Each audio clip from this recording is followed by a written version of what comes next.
3 choses que tu ne sais pas sur One Piece. Ah ouais? Il se passe quoi si je connais les 3 choses? On va voir.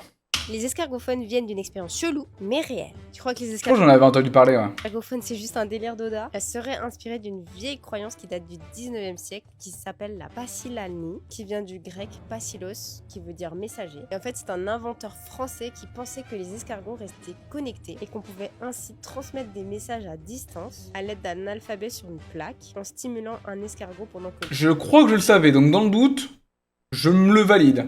Comme ça, il y a un peu plus de piment pour la vidéo. l'autre réagissait. Et c'était bien sûr une absurdité pseudo-scientifique, sans aucune base réelle, mais certains, à l'époque, y ont cru. Mais clairement, ça ressemble beaucoup à ce qu'on voit dans One Piece. 2. Barbe Blanche a existé et Oda l'a connue. Oui, dans un bar. C'était quelqu'un qui tenait un bar. Et ouais, Barbe Blanche, l'homme le plus fort du monde, qui n'a d'ailleurs pas de barbe, est inspiré d'un vrai gars. En fait, c'est le proprio d'un bar que Pour l'instant, il y a 2-0, ma grande. T'as une chance. racontait Oda. Le mec, il avait un appareil respiratoire, il buvait du saké et il racontait des anecdotes de guerre. Un vieux dur, charismatique, malade, mais toujours debout. Il est malheureusement mort en 2007 et c'est d'ailleurs à ce moment-là que Barbe Blanche est devenue encore plus symbolique pour Oda. Avant le 3e et dernier fait, n'hésite pas à t'abonner si t'aimes bien ce genre de vidéo. Abonnez-vous. Abonnez-vous. Vous attendez quoi? Que je vienne chez vous, que je prenne le téléphone, que je fasse s'abonner? Non. Je ne viendrai pas chez vous parce que c'est bizarre. Donc abonnez-vous. Tout de suite, là, j'attends. C'est fait?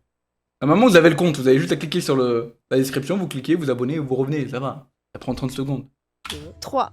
Zoro devait bosser pour Baggy. Eh oui, je le sais, parce qu'on l'apprend dans le tome 3 SBS. Brrr. Il avait pas le même truc, il avait le bandeau sur la tête. 3-0. T'es fini. T'es fini, je connaissais les 3 trucs. Je connaissais les 3 anecdotes.